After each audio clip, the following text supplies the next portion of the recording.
지난주 중에 저는 어떤 모임에 갔더니 인도하시는 분이 시작하면서 그러더라고요. 요즘 힘들고 어려운데 웃고 시작합시다라고 하더니 웃기는 말을 해야 웃는데 웃기지는 않고 옆에 있는 분하고 하하하 하고 시작합시다 그러더라고요. 그래서 웃기지도 않는데 그냥 하하하 하라니까 그러니까 마른 웃음으로 그냥 하하하 했는데 하나도 안 기뻐요. 그래서 그래도 옆 사람이랑 하하하 하고선 하니까 분위기가 나쁘진 않았습니다. 우리 옆에 있는 분하고 서로 보면서 하하하.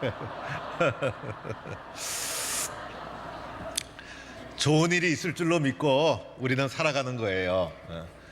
어저께 저는 논산 연무대 교회를 다녀왔습니다. 연무대는 이제 군인들이 다 입대하게 되면 훈련을 받고 훈련소에서 그들에게 세례를 주고 복음을 전하기 위해서 한국교회가 한경직 목사님 때부터 군 선교에 힘을 썼어요. 그래서 연무대 논산에 군인들 이양 군인교회를 크게 졌다가 얼마 전에 한국교회가 힘을 합쳐가지고 자그만치 5,000석 규모의 큰 예배당을 지었어요. 어제는 2,500명 세례를 주는데 제가 참여해서 세례를 베풀었어요. 우리 한국교회는 일찍이 정부에 의뢰를 해가지고 군목제도를 만들었어요. 그래서 군들의 정신, 신앙이 중요하다. 군목제도 만들고 또 한국교회가 힘을 다해가지고 군마다 예배당을 많이 건축했어요.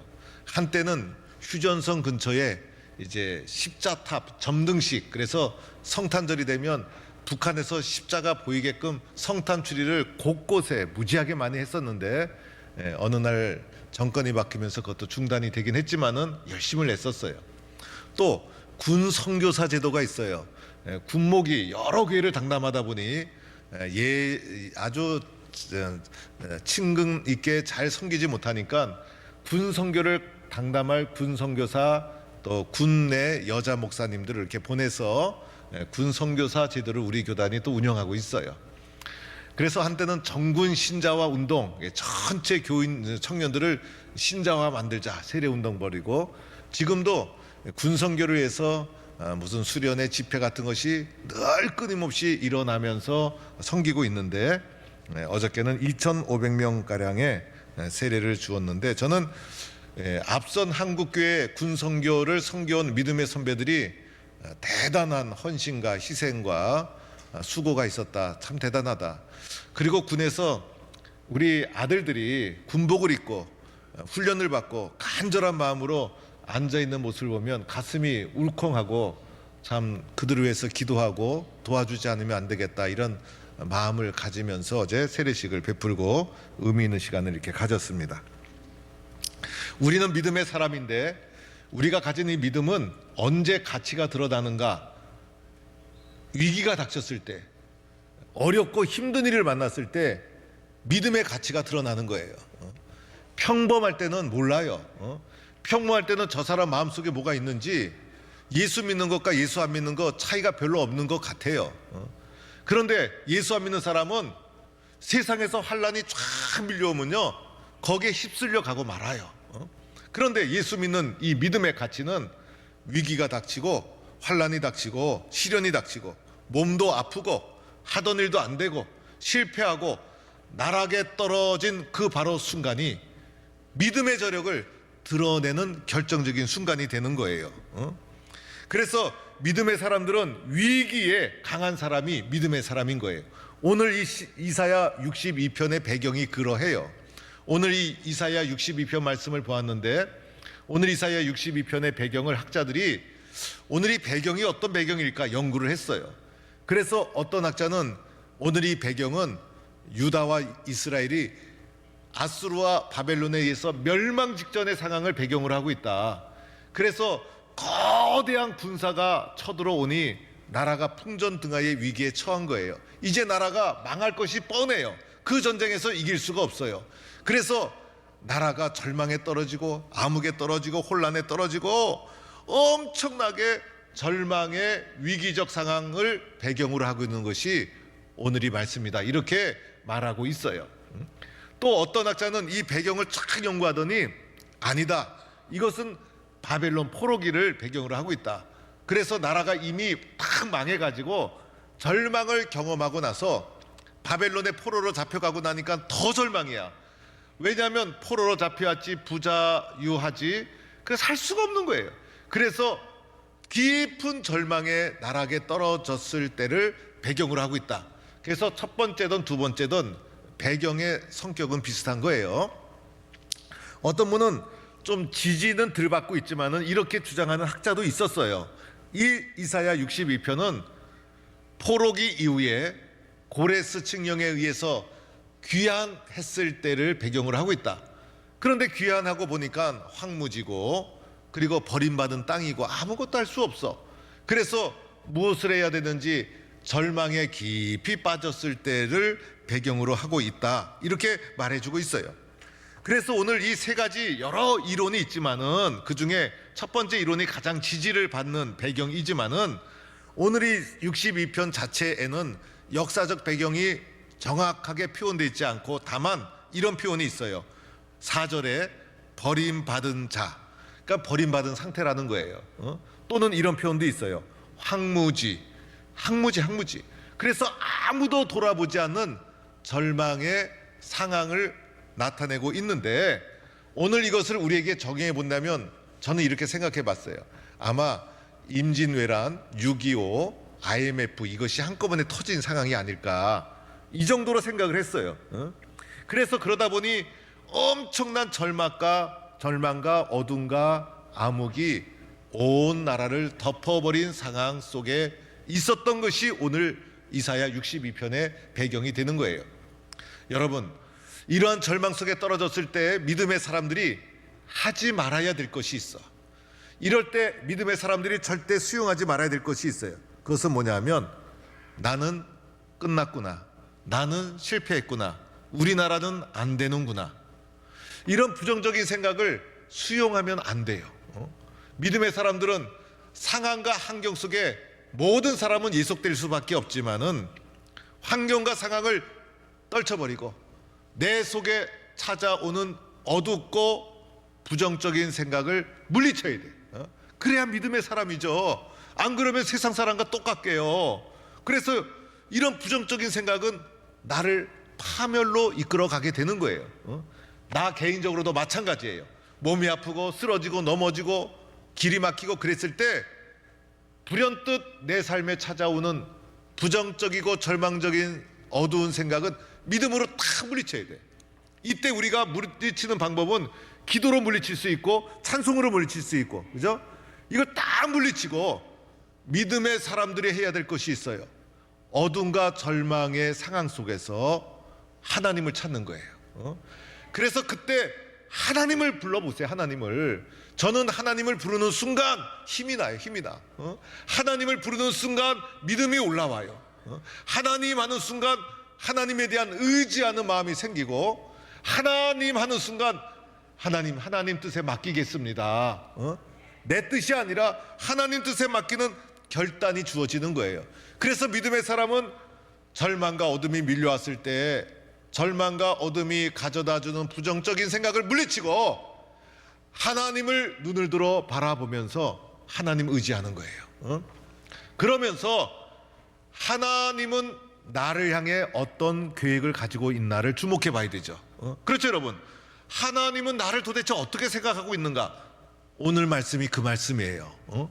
이스라엘이 그렇게 어두운 바닥에 떨어졌을 때 믿음 없는 사람은 그렇게 생각할 수 있잖아요.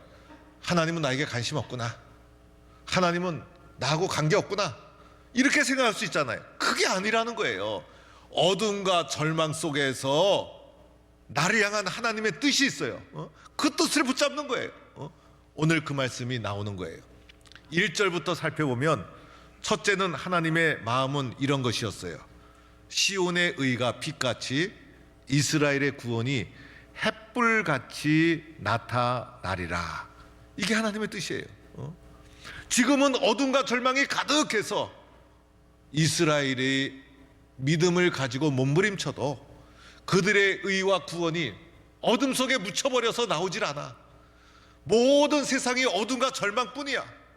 어둠 속에 묻혀서 믿음과 의와 구원이 하나도 보이질 않아. 그러나 어둠 속에 묻혀 있지만은 보이지 않는 곳에서 하나님께서 오늘도 우리의 구원을 위해서 한순간도 쉬지 않고 일하시고 한순간도 쉬지 않고 부지런히 움직이시고, 그래서 마침내 하나님께서 어둠을 뚫고 빛으로 나타나도록, 어둠을 뚫고 햇불같이 나타나도록 하나님이 오늘도 쉬지 않고 도와주시고 있다는 거예요. 여러분, 빛과 어둠은 서로가 싸우는 게 아니에요. 빛이 나타나면 어둠은 순식간에 사라지는 거예요.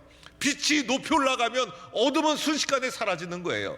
그러나 현실적으로는 어둠과 절망 상태에 있으니 그 빛이 보이지 않아. 빛이 보이지 않는다고 절망할 필요가 없어요. 중요한 것은 우리를 향한 하나님의 뜻이에요. 하나님의 뜻이 뭡니까? 오늘도 수면 밑에서 빛을 나타내도록 쉬지 않고 움직이시는 하나님, 마침내 어둠을 뚫고 빛이 드러나게 될 줄로 믿는 거예요. 이것이 나를 향한 하나님의 뜻인 줄로 믿고, 하나님이 어둠을 뚫고 일어나도록 나를 빛같이 세워주실 줄로 믿습니다. 이런 믿음을 가지고 하나님의 나를 향한 마음을 믿음으로 꼭 붙잡는 성도가 될 수 있기를 축원합니다. 두 번째로 2절에서 나를 향한 하나님의 뜻을 또 살펴보는 거예요. 2절에 살펴보니까 이렇게 쓰여져 있어요. 2절에 이방 나라들이 내 공의를 묻 왕이 내 영광을 볼 것이요. 본다는 거예요. 드러난다는 거예요. 여기서 중요한 단어는 지금은 숨겨져 있어요. 세상 사람들이 보기에 아이고 저 이스라엘 다 망했네, 저 시온 다 망했네, 별거 아니네, 믿음의 사람 믿음을 가지고 살아간다고 하더니 쓰러지고 실패하고 어둠에 묻히고 아무것도 아니네 라고 하지만은 하나님이 쉬지 않고 움직이셔서 드러나게 하시는데 세상이 다 우러러 보도록 만들어 준다는 거예요. 여러분, 믿음을 가지고 살아가는 자가 마지막 최후 승리하게 될 줄로 믿습니다. 우리들은요, 지금 현재를 보고 낙심할 필요가 없어요. 지금 어둡고 힘들다고 포기할 필요가 없어요. 비관할 필요가 없어요. 하나님이 계시는데 그 하나님을 붙잡고 믿음으로 이겨나가면 하나님께서 마침내 세상 모든 사람 앞에 나를 드러내 주실 거예요. 세상 모든 사람이 나를 우러러 바라보게 될 것이에요.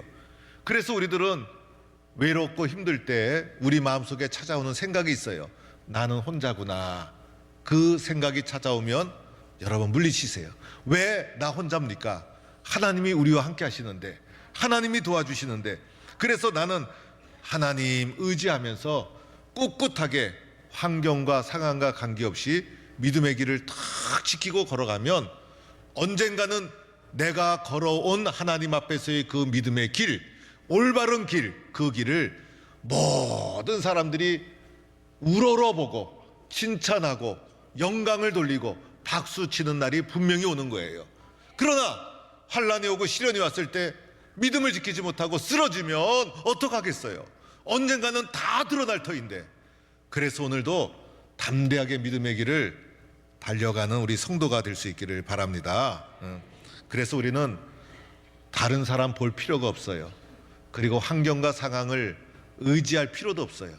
우리는 오직 가슴에 하나님 마음에 새기면서 하나님만 바라보고 탁 나가는 거예요. 25년도는 우리 모든 동부의 성도들은 예배를 철저히 지키는 거예요. 예배가 소홀히 되면 세상의 험난한 파도 앞에 힘을 잃어버리고 말아요. 쓰러지는 거 순식간이에요. 한 번 쓰러지면요, 일어나기 얼마나 어려운지 몰라요. 그래서 25년도는 철저하게 성수주일 신앙으로 예배를 지키겠다, 이런 마음을 가지고 여러분이 달려가야 돼요. 이웃교회 목사님이 저한테 그런 말을 해요. 우리 교회는 저녁 예배 나오는 성도들이 적어서 큰일이에요. 또 서울에 있는 성도들은, 목사님들은 저한테 그런 말을 해요. 코로나 이후에 저녁 예배가 안 돼서 예배를 없앴는데 예배를 다시 시작하려고 하니 죽겠습니다. 모이지 않고 성도들이 반가워하지도 않고. 그래서 제가 너무 놀랐어요. 아니 세상에, 그러면 주일 예배도 없애지, 그러면 수요 예배도 없애지, 그 예배를 소리하면 교회가 무너지는데 하나님을 어떻게 믿으며 말씀을 어디서 들으며 우리의 신앙은 어디에서 의지가 되느냐?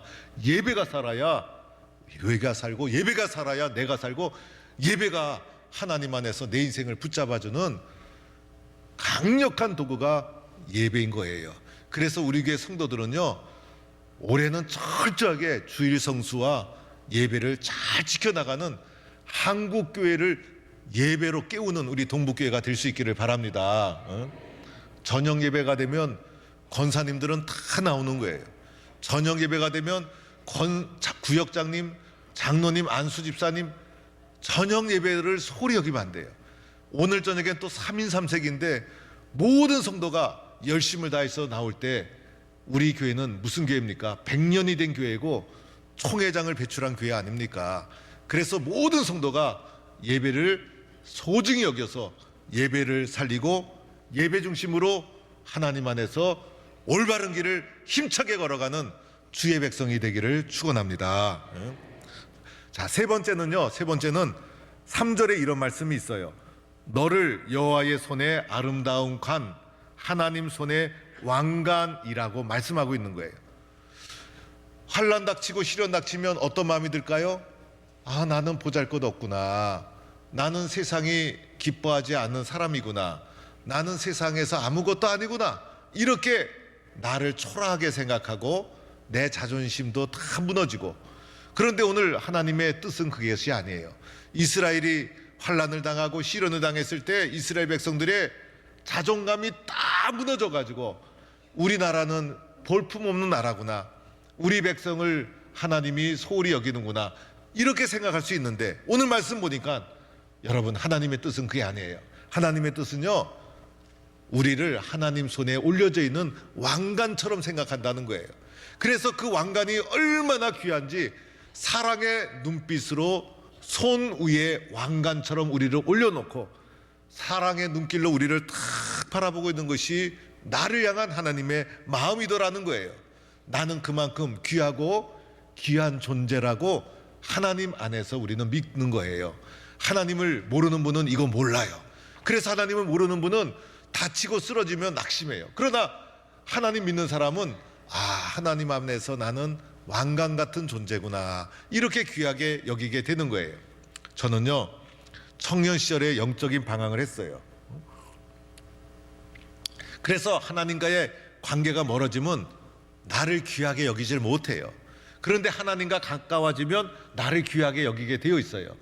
그래서 어느 날 영적인 방황을 하면서 하나님과 관계가 멀어지니까 나를 귀하게 보지 않게 되더라고요. 내 인생에 대해서도 희망을 잃어버리고 또 내 인생을 막 버려도 되는 것처럼 생각이 들고 또 나를 학대하게 되고 내 인생을 망가뜨리고 싶고, 이런 유혹을 살다 보면 이제 맞이하게 될 수가 있는데 이게 다 뭡니까? 하나님과의 관계가 멀어졌기 때문에 생긴 거예요. 그러던 어느 날 제가 우연히 노래 하나를 듣게 되었는데 그 노래는 이용복 맹인 가수가 불렀던 사랑하는 어머니 왜 나를 낳으셨나요? 여러분 아세요, 그 노래? 그런데 그 노래를 그 당시 어느 날 우연히 딱 들었는데 감동이 되더라고. 그래서 가슴에 눈물이 찡 하면서 그 노래를 듣고선 그 가사가 입에 뱄어요. 그 사랑하는 어머니 왜 나를 낳으셨나요? 자존심이, 자존감이 다 무너지니까 나를 귀하게 여기지 않는 생각이 마음에 들어오는 거예요. 그런데 여러분, 그 생각 다 물리쳐야 돼요. 그것은 하나님의 뜻과 관계가 없는 거예요. 하나님은 나를 어떻게 생각해요? 당신의 손 위에 놓여 있는 아름답고 귀한 왕관처럼 나를 바라보고 계신 줄로 믿습니다. 그게 하나님의 뜻이에요. 그래서 하나님은 이러한 마음과 뜻을 가지고 우리에게 새 이름을 주셨어요. 그 하나님이 주신 새 이름은 우리를 새로운 존재로 확 바꿔주신 거예요. 우리는 내가 열심히 노력해서 개량되고 발전돼서 살아가는 존재가 아니라 우리는 힘이 없어요. 우리는 능력이 없어요. 우리는 하나님께서 바꿔주시는 존재예요. 하나님께서 변화시켜 주시는 존재예요. 그래서 하나님이 우리를 바꿔주시는데 새 이름을 우리에게 주셨어요. 그 새 이름이 오늘 말씀에 나오는 헵시바와 뿔라라는 거예요. 이 헵시바가 무슨 뜻일까? 헵시바는 하나님의 기쁨이란 뜻이에요. 그래서 하나님은 나를 보면서 너는 heb시바다. 너는 나의 기쁨이다. 이러는 거예요. 여러분, 그냥 보기만 해도 기쁠 때가 있죠. 그냥 보기만 해도 기뻐. 조건 따지지 않아. 그저 생각도 없어. 보기만 하면 너무 기쁜 사람이 있어요. 그저 보기만 해도 너무 기쁘고, 보기만 해도 너무 감사하고. 바로 하나님 앞에 내가 바로 그런 존재라는 거예요. 세상은요, 조건을 따지고 이것저것 상황을 따져요. 그래서 세상은 나를 미워하고 나를 외면하고, 그러나 하나님은 나를 존귀하게 여겨서 나 자체를 그냥 기뻐하는 거예요. 나 자신을 그냥 좋아하시는 거예요. 하나님은 나를 보면 너무 기뻐하는 거예요. 나는 하나님의 기쁨인 거예요. 하나님은 연약하고 부족한 나를, 흑암과 절망 속에 갇혀있던 나를 그렇게 새 사람으로 불러주시고 삼아주신 줄로 믿습니다. 그래서 우리 마음속에는 하나님은 나를 보면서 너무너무 기뻐하셔. 나는 하나님의 기쁨이야. 이 마음으로 영적으로 무장하는 거예요. 또 하나는 뿔라라고 하는데, 화가 나서 뿔났다는 게 아니에요. 이 뿔라는 발음이 좀 이렇게 번역하면서 뿔라 이랬는데, 원어의 이름은 베울라 이렇게 되어 있어요.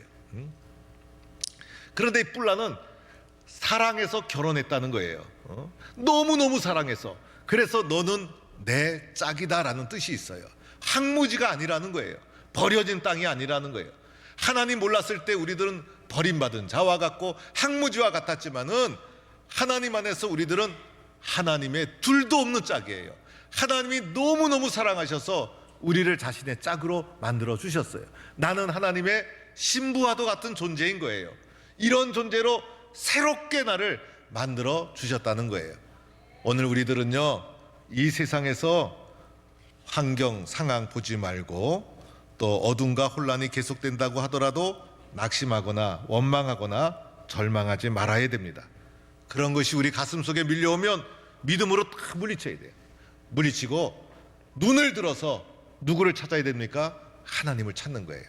하나님을 찾고 나니까 하나님께서 우리들을 너무 기쁜 존재로, 너무 귀한 존재로, 새로운 사람으로 하나님은 우리를 삼아 주신 거예요. 그 하나님 때문에 일어설 수 있는 거예요. 우리들은 하나님의 기쁨이요, 하나님의 사랑받는 짝이에요. 우리들은 예수 그리스도 안에서, 하나님 안에서 새 사람 된 하나님의 자녀들이에요. 이 하나님의 사랑이 있기 때문에 오늘도 이겨나갈 수가 있는 거예요. 하나님의 약속을 붙잡고 어떤 상황, 환경 속에도 쓰러지지 말고 힘차게 일어서서 주의 뜻을 이루어가는 주님의 기뻐하는 자녀들 다 될 수 있기를 주의 이름으로 간절히 축원합니다.